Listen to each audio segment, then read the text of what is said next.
Bakit mo gustong masampal ni Rufa? Kasi she's an icon. Ah, talaga? Oo. So dito walang ganon? Hindi ka niya masasampal? Hindi nga po eh. Bakit? Hindi kayo Magkaiba po kami ng pinanggalingan. I'm from the community. Siya po ay from the Velma industry. So, hindi kami mag-meet. Pero anong reaction mo nung in-offer yung Beauty Empire from the title itself, tapos with Beauty Queen pa Rufa and then Barbie and Kailin pa? So ako, I felt like it's high time na ang mga gandang ganito ay makita sa TV. True na. Dati ka nang nakikita sa TV. Marami nang ginulat yung At umpa. to represent all the beauties in the world because we are all born beautiful. Pero nung nakilala mo na sila, nung namimit mo sila, so anong naging reaction mo? Like, yung beauty ba nila parang physical lang or... Mas maganda sila sa pag na-meet. Nung na-meet ko sila, na-realize ko mas maganda sila because they're all gentle people, they're all generous, mabuting katrabaho, mabait na artista, magaling na artista. Kaya mas naging... I admire them more nung natrabaho ko sila. Ilang beses mo na bang nakatrabaho? Like si Barbie? Si Barbie, gumawa po kami ng pelikula noon. With, ayan, sa press conference. Yes, with ano? Opo. David ba ito? David? Yes, okay. opo. And also, we've done mga show sa GMA. So, maraming beses na kay Barbie? Yung mag-best friend, nagawa na namin ito pangatlong beses. Pangatlo. Si Kailin? Si Kailin, this is the first time. First time. Although wala pa kaming masyadong eksena ni Kailin and ni Miss Rufa. Mostly Barbie. So si Rufa, first time din? Hindi pa po kami. First time magkatrabaho, yes. Makasama sa ano?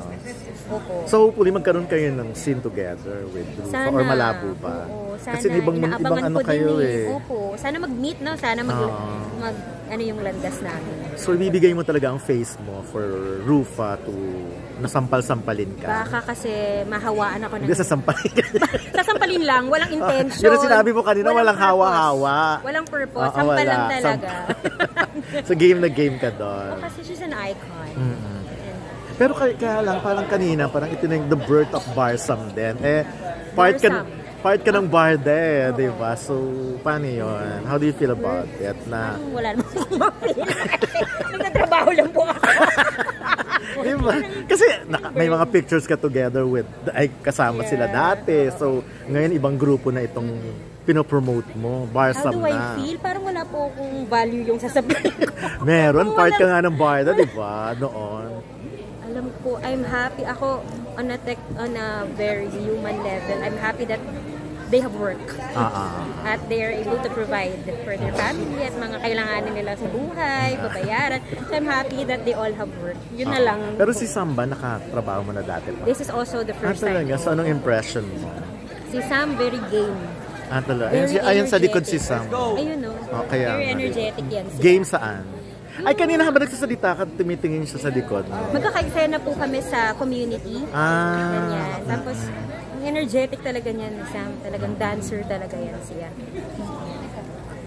Marami kayong sine. Nagka-eksena po kami ng mga 2 beses, 3 beses pa lamang. Ito na lang, sino pa mga gusto mo makasama? Nalalaki naman this time.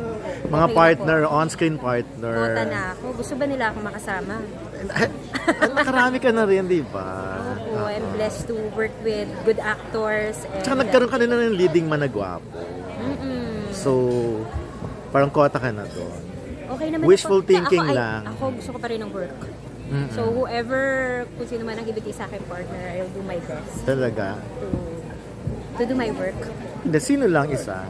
Maka-work. Like dito, nag-work na ba kayo ni Alden, ni Dennis, ni Ding Dong? Hirap na hirap. Hirap na hirap. Ang dami kasi nila. Marami sila. Naka-work ko na dati si Sir Gabby. Gusto ko maka-work. Naka-work ko na si Sir Gabby. Okay. Gusto kong maka-work.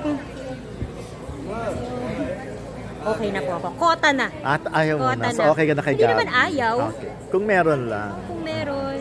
Wala akong maisip. Nahirapan. Ayan, thank you.